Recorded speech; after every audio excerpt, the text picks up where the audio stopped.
pour approfondir notre connaissance quand même de Haskell, il faut passer par des sujets qui sont assez pointilleux, notamment bon, bah, la théorie des graphes. Moi, j'y connaissais rien il y a 1 ou 2 jours, j'y connais quasiment rien non plus encore maintenant, mais quand même plus qu'avant.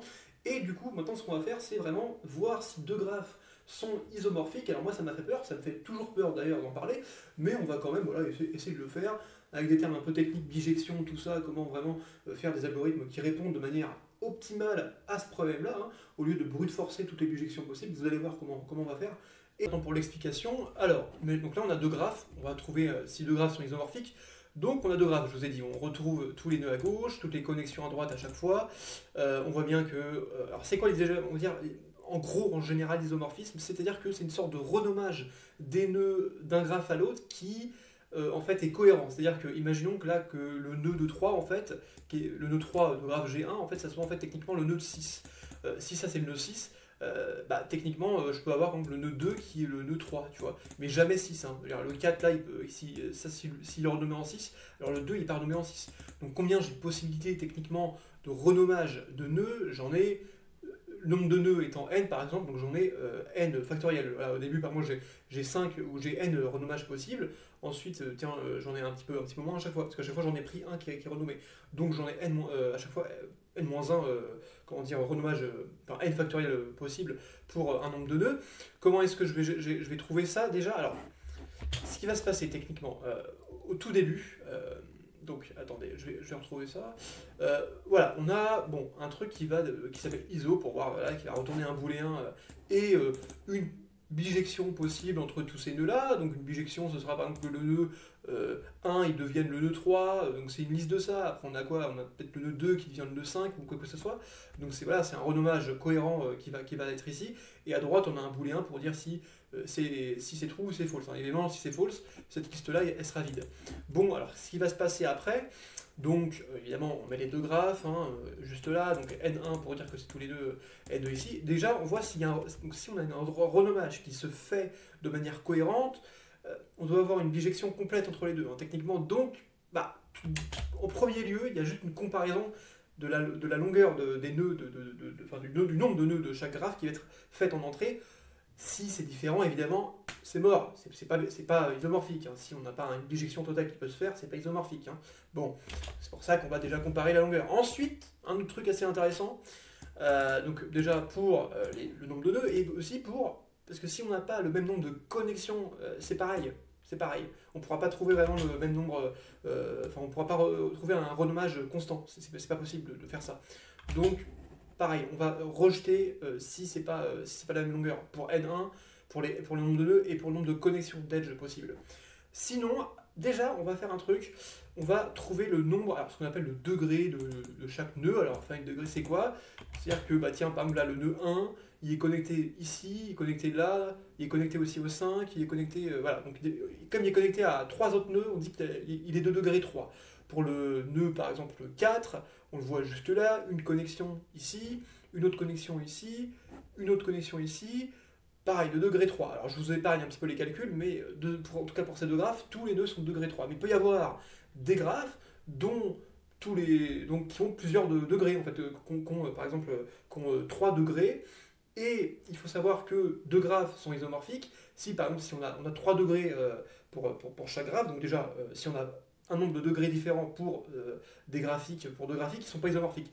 Encore un autre truc à voir, si j'ai le même nombre de degrés pour les graphiques, mais que, par exemple, pour le degré numéro 1, pour un degré de 1, et bah, j'ai pas le même nombre de nœuds, là on va aussi rejeter, donc c'est pas isomorphique. C'est pour ça que j'ai calculé avant le nombre, enfin les degrés de chaque nœud, en termes de liste, hein, tac tac tac tac, donc en fait tout simplement pour n et pour n2, donc enfin, c'est le même ensemble, j'en ai déduit une liste de même taille où je vais associer à chaque fois les degrés là, et je vais les sortir de manière ascendante, hein, tout simplement, et je vais comparer les deux pour les deux graphes. S'ils ne sont pas égaux, donc si ce n'est pas les mêmes du tout, du coup, bah, pareil, false, il n'y a pas de bijection possible. C'est dans le dernier cas où vraiment il peut y avoir une bijection, enfin, peut y avoir un isomorphisme qui va être trouvé. Donc, comment on va faire? On va déjà faire une liste intermédiaire qui s'appelle Find Graph Permutation. Tout simplement, là, on va...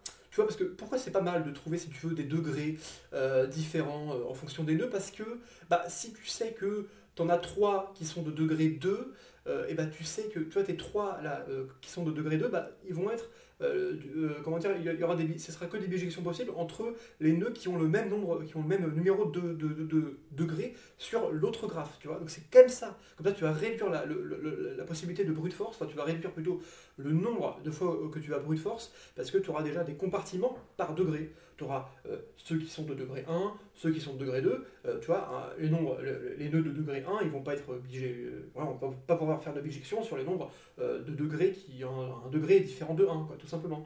Donc on va déjà compartimenter, donc on va diminuer déjà la brute force qu'on va faire, ce qui va être assez intéressant au niveau... Alors maintenant, qu'est-ce qui va se passer? Donc on va appeler fine graph permutation, mais qu'est-ce qui se passe là-dedans? On va déjà grouper, si tu veux, les nœuds par degré. Donc là, je vous l'ai dit, en l'occurrence, on n'a que des degrés égaux à 3, mais il peut y avoir des différents types, enfin différents degrés à l'intérieur de graphes. Hein. Bref, donc là, vu que c'est que égal à 3, là, je vais vous le présenter, mais ça va être un truc qui va être, si tu veux, égal à ça. Voilà, donc en fait, on a juste techniquement une liste de tuples, mais là, vu qu'on n'a que 1 degré, c'est juste une liste, un singleton comptant une seule chose, qui est un tuple avec à gauche tous les nœuds du premier degré, et à droite tous les nœuds du second graphe, pour le degré correspondant. Hein, je veux dire, chaque position dans la liste correspondra à un degré spécifique. On s'en fiche de savoir lequel, il faudrait juste savoir les compartimenter. C'est pour ça qu'un tuple, il est égal à un élément dans la liste voilà, qui va être compartimenté à chaque fois. Bon. Maintenant, à la suite de cette compartimentation, on va pouvoir faire une sorte de brute force, de bijection possible. Alors, donc là, on a notre groupe by degree, c'est super, et tac, on est juste là, voilà. Maintenant, ce qu'on va faire techniquement, on va, si tu veux, faire une sorte de, comment dire, produit, on va faire un produit cartésien déjà entre cette liste-là et cette liste-là.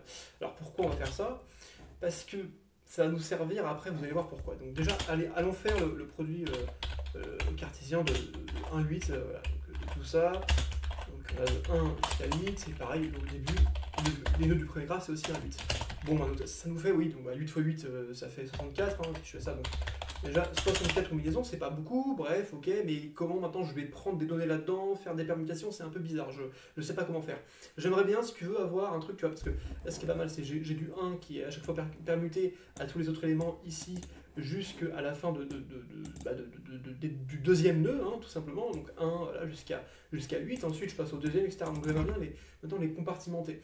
Alors j'ai fait une petite fonction qui s'appelle break_add qui permet de faire ça, sauf qu'elle va prendre en input, au lieu de prendre en input des listes de listes, elle prend en input des listes de tuples. Donc en fait on va juste faire un truc comme ça, donc un break_add de quoi?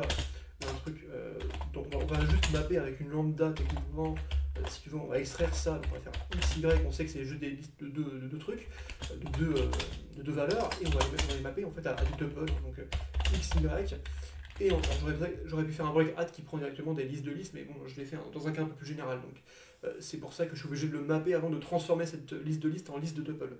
Enfin bref, donc on a ça, et on mappe ça sur quoi? Bah, sur le séquence de quoi? De 1,8, 1,8, hein, tout simplement. On y va, 1 jusqu'à 8, et là pareil de 1 jusqu'à 8. Et là, vous voyez, magie, on a à chaque fois, donc on a des listes de listes, hein, toujours, qui contiennent à chaque fois en premier, si tu veux, le nœud de départ. Donc à chaque fois, on a le même nœud de départ. Donc pour une liste de listes, hein, tout simplement, on a le même nœud de départ, et après on a différents nœuds d'arrivée. Le problème, c'est que si maintenant de ça, je fais encore un produit cartésien de tout ce qui se passe là-dedans à tout ce qui se passe là-dedans, déjà ça va être un truc qui est giga long, hein, si tu veux, là j'en ai 8 techniquement, x8 x 8, donc la longueur elle est de combien là sur ce truc là? Elle est je crois de 8 hein, en plus. Donc ça fait 8 puissance 8, un truc comme ça, voilà. Bah oui, ça fait 8 puissance 8 fois truc, donc ça me fait un nombre astronomique, hein. Je peux le faire, hein. Imaginons que je fasse une séquence de ça, déjà il y aura pas mal de trucs qui vont pas être bons, parce que si mon nœud 8 il va être projeté sur le nœud 1, bah je peux pas avoir mon 7 qui est aussi projeté sur le nœud 1, hein. Ça doit être toujours des projections qui vont être séparées en termes de nœuds. Je peux pas avoir deux nœuds qui se projettent sur le même truc. Donc ça c'est pas terrible. Donc déjà, si je fais juste une séquence de ça, il y aura trop de valeurs qui vont être d'office écartées, enfin qui vont être testées par la brute force, mais qui devraient normalement être d'office écartées. Donc voilà, en plus là je vais vous, comment dire, faire le produit cartésien de tout ce qui se passe là-dedans, ça va prendre très longtemps, hein. Je vais le faire, donc on y va. Attendez, où est-ce que je suis? Tac, tac, tac, juste là. Donc on est là, et on va faire une petite séquence de ça. Vous allez voir, ça va être sympa. Voilà, ça prend un peu longtemps hein, déjà. Vous voyez un petit peu le truc, même si je fais juste la longueur de ça. Ça prend du temps, hein, voilà, c'est exactement 8 puissance 8, donc c'est vraiment très très compliqué. Maintenant, ce qu'on va faire, au lieu de faire ça, c'est on va faire, donc, le produit de caractérisation, on va faire une bijection. Donc en fait, ça c'était vraiment la fonction assez compliquée à faire, mais d'ailleurs là pour celle-ci en particulier, je me suis aidé de ChatGPT, hein, je vais pas mentir, parce que en gros, ce qui va se passer, c'est que vous allez prendre là votre liste de tuples, et donc là vous allez après prendre votre première liste de listes. Dans votre première liste de listes qui est GRP, vous allez mapper en fait une fonction qui va prendre, donc vous allez mapper sur GRP qui est là, une fonction qui va à chaque fois prendre, donc c'est une liste de tuples hein, techniquement, hein, GRP, qui va prendre du coup le nœud de départ et donc de source et le nœud d'arrivée. Et ce qui va se passer, c'est que je vais faire un petit filter de GRPS sur, hein, qui va être sur GRPS, qui est en fait le reste de la liste de tuples, qui va permettre, si tu veux, de ne garder que les nœuds dont la destination, dont la target là, comme j'avais mis au tout début, c'était pas ça, c'était ça là, qui va permettre, donc imagine là je prends 8.1, donc au début je parle de 8.1, je vais en fait supprimer cette 1, parce que voilà, je peux pas avoir de nœud qui se projette au même truc, donc je vais enlever cette 1, je vais enlever 5.1, voilà, jusqu'à quoi, jusqu'à 1.1, bon d'accord, super, et comme j'ai fait ça, c'est pour ça que je fais un petit map de filter. Je prends le nœud de destination et je veux garder que ceux qui ne sont pas égaux, si tu veux, dans GRPS, ceux qui ne sont pas égaux au même nœud de destination. Et ensuite, donc c'est pour ça, et ensuite donc, je vais mapper ça. Donc le résultat techniquement, enfin je vais mapper du coup je prends SRC et la target, donc exactement le même truc que j'ai mis là. Donc je vais faire un map dans un map et je vais le mettre là dans mon filter GRPS, donc dans mon, si tu veux, ma liste de tuples qui ne contient plus le même nœud de destination pour toutes les listes de listes, hein, tout simplement. Donc c'est pour ça que je le fais un map comme ça. Mais qu'est-ce qui s'est passé là? Un deuxième appel récursif, hein, j'ai un appel récursif qui est là. C'est-à-dire que comme j'ai fait là un map de map, donc déjà vous voyez un petit peu hein, une intrication, et après j'ai fait encore un appel récursif, à partir de ce truc là, donc j'ai 8.1, ok, qui va être, c'est pour ça le 8.1, hein, c'est les 8 ici, donc ça c'est les premiers, hein, je suis parti d'ici, et je vais les mettre, où est-ce que je vais les mettre? Bah, je vais les mettre dans un truc où on va partir, si tu veux, donc non plus de cette 1, parce que lui, il a été filtré, hein, quand je vais partir de filter GRPS, là, quand je vais extraire le deuxième, on va extraire en fait toute cette liste-là en partant d'ici jusqu'à là, mais vu qu'il n'y a plus cette 1, on va partir de cette 2. Et à partir de cette 2, vous l'avez compris, on va l'enlever 6.2, 5.2, jusqu'à combien? Jusqu'à 1.2. Donc je vous parie que les deux premiers inputs, ou même les trois premiers inputs de ce truc ultra bizarre là, de ce concat truc comme ça, de cette bijection là, vont être quoi? Vont être 8.1, 7.2, ensuite ça va être 6.3, après il y aura du 1.8 à la fin. Et ensuite, comme il y aura du 1.8, attends, déjà je vais vous faire la bijection de ça. Donc gène bijection de ce truc-là, putain vache, de ce truc-là, oui, si je prends que le premier résultat, évidemment, il faut que je mette comme ça. Attendez, qu'est-ce qu'il me fout celui-là? Tac, voilà, on a bien 8.1, 7.2, 6.3, jusqu'à 1.8. Et ensuite, comme je suis à la fin, je vais être à la fin si tu veux de mon appel récursif.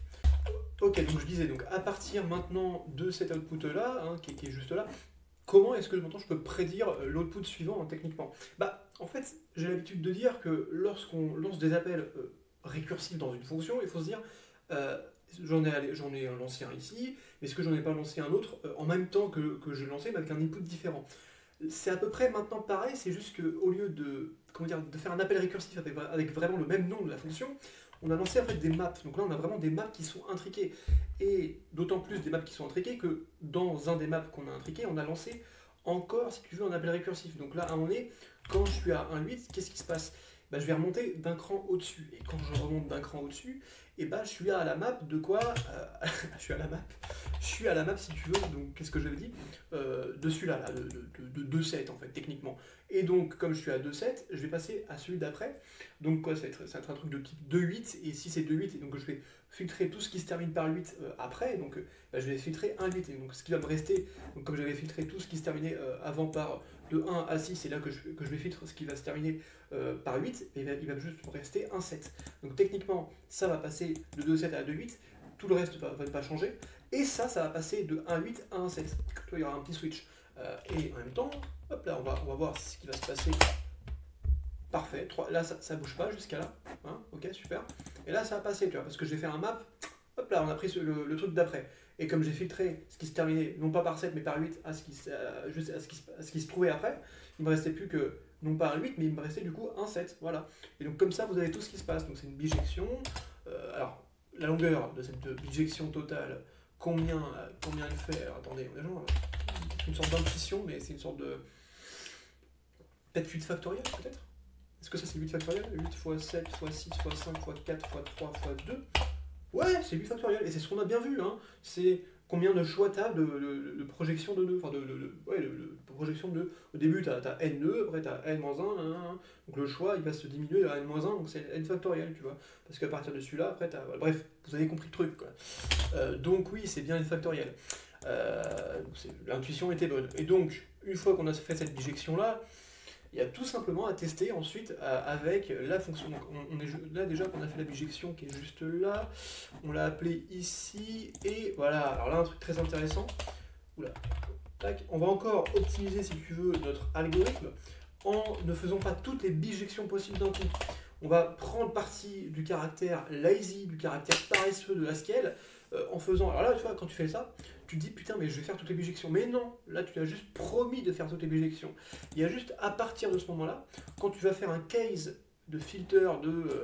là, après, avec ta lambda sur permu2, là, permu2, en fait, il va faire une bijection 1 à 1.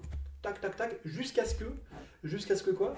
Et qu'à ce que, en fait, je n'ai pas une liste vide en output. Voilà. Parce que là, le test mapping, il va vérifier si la bijection est bonne. Et si la bijection n'est pas bonne, alors il donne rien en output. Et si j'ai rien en output, alors je vais continuer. Si j'ai un truc, par contre, bah, voilà. Si j'ai un truc, et bah, je vais t'outputer le truc qui est le X, hein, et bah, je vais ne pas faire les autres bijections qu'il y a après et directement passer, si tu veux, à la suite de mon programme qui va computer les bijections pour l'autre compartiment à une autre valeur de degré pour les nœuds qui restent. Tout simplement, donc c'est comme ça que ça va se passer. J'aurais pu faire un NI ou un truc comme ça, mais techniquement c'est ce qui me fait c'est ce qui me fait là, hein. Il me fait un lazy. C'est la syntaxe, hein, peut-être que je me suis bourré, mais c'est bien un case. Donc si c'est pas une liste vide, il m'output X. Si c'est une liste vide, il m'output liste vide et il va techniquement continuer. Voilà, donc c'est comme ça que ça se passe. Comme ça, je n'ai pas une bijection qui est. Enfin, peut-être que je vois ça plus tard, mais pour moi, c'est ça. Et puis, c'est quoi test mapping? Du coup, c'est voir si la bijection est bonne. Comment est-ce que je vois que la bijection est bonne? Et bah, je vois juste si. Bah, comment dire? Donc, non, c'est pas find degree, c'est apply mapping. Donc, tu vas prendre, si tu veux, tout ton mapping, donc ta bijection que tu as sur tous les nœuds, et à chaque fois tu vas prendre, si tu veux, ton E c'est quoi? Il est juste, donc c'est ED1, donc tu vas prendre tes nœuds de ED1 qui sont juste là, et tu vas les mettre dans ta fonction de mapping, la apply mapping qui est juste là, pour t'outputer tout simplement ta bijection possible, enfin ta bijection que tu as eue à partir de ton nœud, enfin, imaginons ton nœud 1 il correspond au nœud 4 et ton nœud 5 qui correspond au nœud 8 par exemple, et bah ça va t'outputer du coup ce qui se passe, et est-ce que cette bijection là je la retrouve effectivement dans ED2? Si oui, alors on continue parce que c'est un all, sinon bah, on se stoppe directement parce que c'est pareil, c'est un all, donc un all c'est à dire que tout est true, hein.